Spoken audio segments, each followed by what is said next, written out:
Hello अस्सलाम वालेकुम दोस्तों, तो क्या हाल है। आज की इस वीडियो में हम general general 2015 intermediate first year का एक क्वेश्चन सॉल्व करेंगे। ठीक है, तो सबसे पहले बगैर किसी टाइम वेस्ट किए हम पढ़ते हैं पहली एंट्री। ठीक है, ये बेसिकली हम अली एयर कंडीशनर्स की हम जनरल एंट्रीज पढ़ रहे हैं। ठीक है, ये कंपनी का नाम है।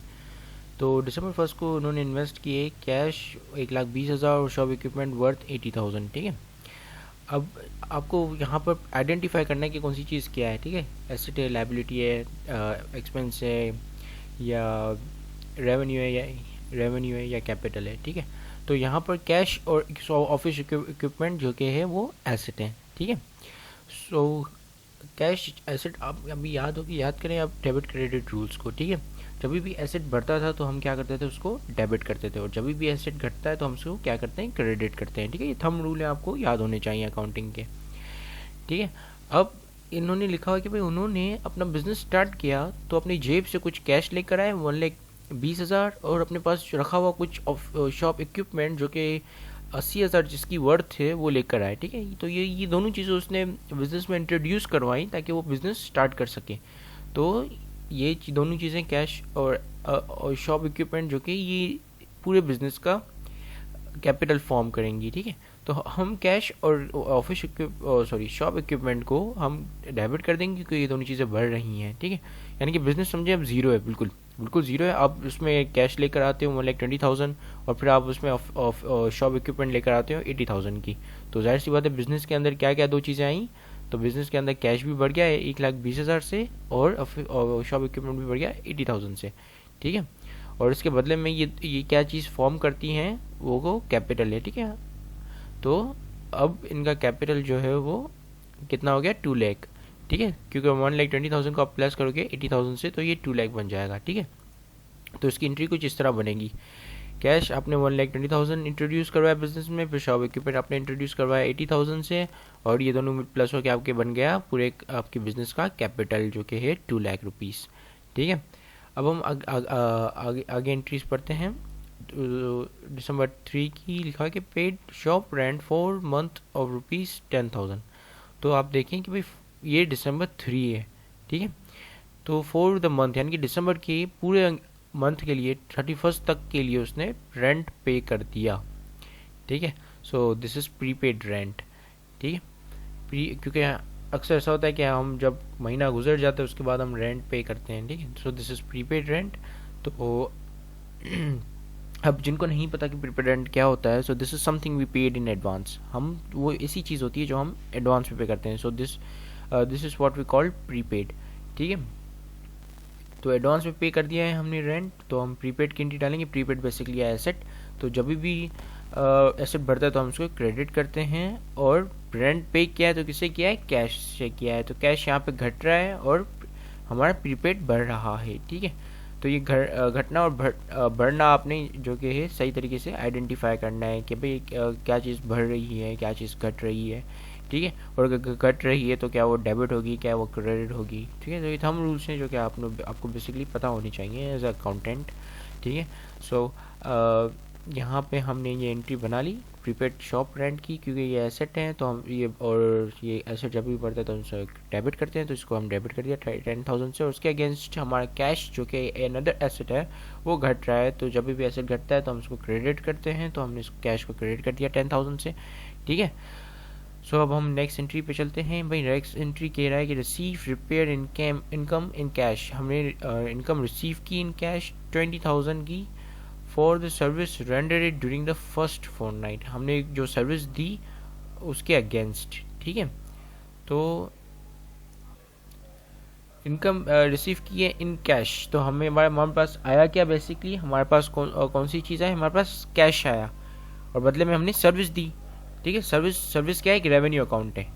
ठीक है, तो हमारा रेवेन्यू यहाँ पर बढ़ रहा है और हमारा एसेट बढ़ रहा है। ठीक है, तो जब भी एसेट बढ़ता है तो हम उसको क्या करते हैं, डेबिट करते हैं, और जब भी रेवेन्यू बढ़ता है तो हम उसको क्या करते हैं, क्रेडिट करते हैं। ठीक है, जनरल को सॉल्व करने के लिए आपको डेबिट और क्रेडिट के रूल्स अच्छी तरीके से जानने होंगे। ठीक है, तो हमने यहाँ पर कैश को डेबिट कर देंगे 20,000 से, और सर्विस रेंडर्ड यानी कि सर्विस इनकम को हम यहाँ पर, या रिपेयर इनकम भी आप अकाउंट का टाइटल ले सकते हो। ठीक है, इट डजेंट मैटर, आप कौन सा भी टाइटल ले सकते हो, सर्विस इनकम, रिपेयर इनकम, ठीक है। तो अपने रिपेयर इनकम यहाँ पर हम अकाउंट का टाइटल ले लेंगे, तो क्योंकि हेड तो सेम ही रहता है, हेड तो रेवेन्यू ही रहेगा, चाहे फिर आप रिपेयर इनकम डालो या सर्विस इनकम डालो, सो इट डजेंट मैटर, ठीक है। सो आपने यहाँ पर ये वाली कुछ इस तरह एंट्री बनानी है, ठीक है। कैश आपके पास आया 20,000 से, जो कि आपने डेबिट कर दिया, और फिर आपने इसके अगेंस्ट रिपेयर इनकम की एंट्री डाल दी, जो कि आपका एक रेवेन्यू अकाउंट है इसमें, यानी कि इस अकाउंट टाइटल का हेड जो है वो रेवेन्यू है, और जो कि 20,000 से यहाँ पर बढ़ रहा है, यानी कि आपका यहाँ पर रेवेन्यू भी बढ़ रहा है और आपका यहाँ पर एसेट भी बढ़ रहा है, ठीक है। अब हम चलते हैं हमारी नेक्स्ट एंट्री पर। लिखा पे rendered service for 30,000 on credit, यानी कि आपने सर्विस दी, पैसे नहीं लिए, उन्होंने कहा कि हम पैसे आपको बाद में देंगे, ठीक है। तो ऐसे मौक़ों पर हम अकाउंट रिसीवेबल खोल देते हैं, या अकाउंट रिसीवेबल या सर्विस रिसीवेबल या कमीशन रिसीवेबल, ठीक है, if it is a commission. तो हमने यहाँ पर अपना सर्विस रिसीवेबल का अकाउंट खोल देना है, क्योंकि सर्विस रिसीवेबल्स हमेशा एसेट्स होते हैं, ठीक है। यानी कि ये वो पैसे होते हैं जो आपको इन फ्यूचर मिलने होते हैं, आपने जो आपने इन प्रेजेंट सर्विस दी होती है। तो इन प्रेजेंट मैंने सर्विस दी तो मेरा रेवेन्यू बढ़ गया, ठीक है, मेरा रेवेन्यू बढ़ गया 30,000 से, तो मैं यहाँ पर service income as a revenue बढ़ा दूंगा, जो कि क्रेडिट होगा। और दूसरा क्या होगा, दूसरा डेबिट होगा मेरा income receivable, service income receivable, ठीक है, क्योंकि मैंने अभी तक वो रिसीव्ड नहीं की, तो इसकी वजह से मैं उसके लिए एक रिसीवेबल अकाउंट खोलूंगा। और रिसीवेबल एसेट है, और जब भी एसेट बढ़ता है तो हम उसको डेबिट करते हैं, तो उसकी एंट्री कुछ इस तरह बनेगी, ठीक है। रिपेयर इनकम रिसीवेबल, क्योंकि रिसीवेबल मैंने अभी तक रिसीव नहीं किया, तो यहाँ पर मैंने कैश नहीं डाला, और रिपेयर इनकम जो कि 30,000 से। अब इस एंट्री को इस एंट्री से कंपेयर करके देखो। अब ये देखो यहाँ पर रिपेयर इनकम है, लेकिन मुझे कैश उन्होंने उसी वक्त ही दे दिया, मैंने सर्विस दी, यानी कि उसने जिसकी कंपनी, क्या नाम है उसका, अली एयर कंडीशनर ने सर्विस दी, एयर कंडीशनर की सर्विस दी, और दुकान और घर जिस क्लाइंट ने उसको उसी वक्त ही पेमेंट कर दी, तो कैश आ गया मेरे पास। लेकिन इस सूरत में मैंने सर्विस दी, यानी कि अली जो भी एयर कंडीशनर वाला है, उसने सर्विस दी, तो उसका इनकम तो बढ़ गई, रेवेन्यू तो बढ़ा, लेकिन उसको हाथ में कैश नहीं आया। बदले में वो उसने जिसको सर्विस दी उस क्लाइंट ने बोला कि मैं भाई आपको कुछ अरसे के बाद मैं आपको पेमेंट करूँगा, ठीक है। तो उसने हाथों के हाथ पेमेंट नहीं की, जो जिसकी वजह से हमने यहाँ पर अपने अकाउंट में रिसीवेबल की एंट्री डाल दी, यानी कि अभी हमें रिसीव्ड होनी है, ये पैसे रिसीव्ड होने, अभी हमारे पास ये इन कैश नहीं है, इन रिसीवेबल्स हैं, ठीक है। अब हम अपनी नेक्स्ट एंट्री पर जाते हैं। तो भाई हमारी नेक्स्ट एंट्री है paid salaries 10,000, so this is a clear expense, और एक्सपेंस जब भी बढ़ता है तो हम उसको डेबिट करते हैं, ठीक है।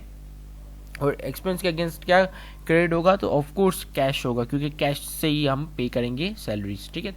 तो कैश यहाँ पे क्रेडिट हो जाएगा 10,000 से, और हमारे सैलरीज एक्सपेंस बढ़ जाएगा 10,000 से, ठीक है। कैश एसेट है, और एसेट जब भी हमारे यहाँ से जाता है तो हम उसको क्रेडिट करते हैं, ठीक है। अब हम बात करते हैं दिसंबर 30 की। रिसीव्ड कैश ₹20,000 ऑन अकाउंट यानी कि ऑन क्रेडिट, और सॉरी ऑन रिसीवेबल्स।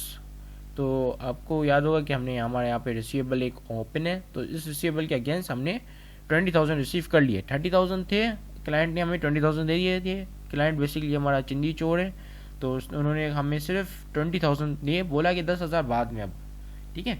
तो 30,000 में से हमारे अकाउंट रिसीवेबल्स में से हमने 20,000 तक रिसीव्ड कर लिए, ठीक है। तो अब हम क्या एंट्री डालेंगे, हम अकाउंट रिसीवेबल्स को कम कर देंगे, क्योंकि हमारे रिसीवेबल्स जो हैं पहले 30,000 से ओपन हुए हुए हैं, ठीक है। 30,000 से हमारी बुक ऑफ अकाउंट्स में है। अब हमें 20,000 तो अकाउंट रिसीवेबल्स के रिसीव्ड हो गए, ठीक है। तो जब हमें रिसीव्ड हो गए तो हम उसकी काउंटर एंट्री डालेंगे, यानी कि उसको क्रेडिट कर देंगे 20,000 से, तो ये credit debit automatically minus plus होकर 10,000 हमें शो करेगा, ठीक है। तो हम अब इसकी एंट्री किस तरह बनाएंगे, अभी अकाउंट रिसीवेबल को तो सबने यहाँ पे हमने अकाउंट रिपेयर इनकम रिसीवेबल्स जो है हमारा अकाउंट रिसीवेबल अकाउंट है, तो हमने इसको क्रेडिट कर दिया, क्योंकि ये 20,000 से कम हो रहा है, तो हमने इसको 20,000 से क्रेडिट कर दिया। अब यहाँ पे देखो ये 20,000 से क्रेडिट है, और यहाँ पर ये 30,000 से डेबिट हुआ है, तो ये डेबिट क्रेडिट ये दोनों आपस में माइनस हो जाएंगे, ठीक है। तो जब माइनस हो जाएंगे तो हमें हमारे पास जो कि एक्यूरेट रिपोर्टिंग आ जाएगी कि टोटल हमारे पास अकाउंट रिपेयर इनकम रिसीवेबल कितने हैं, ठीक है। सो ये अगर हम 20,000 में से माइनस कर देंगे 20,000 को, तो ये हमें बता देगा कि हमारे पास 10,000 कुछ रिसीवेबल्स हैं, ठीक है। और उसके अगेंस्ट हमें कैश रिसीव्ड हुआ 20,000 का, ठीक है। फिर आखिरी एंट्री बिल्कुल आसान है, rendered service for cash, service the cash के लिए 50,000 की ड्यूरिंग द फोर्टनाइट। तो सिंपल हमने इसकी एंट्री बना दी, भाई कैश आया हमारे पास 50,000 का, तो हमने कैश को डेबिट कर दिया और बदले में हमने रिपेयर इनकम रेवेन्यू को जनरेट किया, ठीक है। To record the repair income received, so basically this is not received, this is basically revenue, ठीक है। सो आज के लिए इतना ही, thank you very much for watching this video and have a great day, that's it and अल्लाह हाफिज़।